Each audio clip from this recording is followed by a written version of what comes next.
80,000 ஷினோபிகள். இந்த உலகம் எதிர்பாராத ஒரு பட. 5 மிகப்பெரிய நாடுகளை சேர்ந்த பைகாகேஸ். எதிர்பாராத அளவுக்கு சக்கராவை கொண்ட நயன் டெயில் பீஸ்ட். கடந்த காலத்தை சேர்ந்த மகா வீரர்கள். கூடவே சேஜ் ஆஃப் 6 பாத் கொடுத்த சக்திகளோடு சாஸ்கே அப்புறம் நருட்டோ உசுமாகி.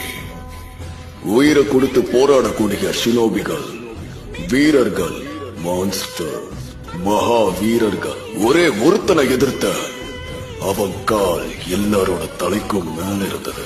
போர்க்களத்தையே விளையாட்டு களமா மாத்தினவன். அவன் பேரை கேட்டாலே எல்லாரும் நடுநடுங்கி போயிடுவாங்க. அவனை எல்லாரும் உச்சியாவோட கோஸ்ட்னு சொல்லுவாங்க. அவன்தான் மாதரா உச்சியா.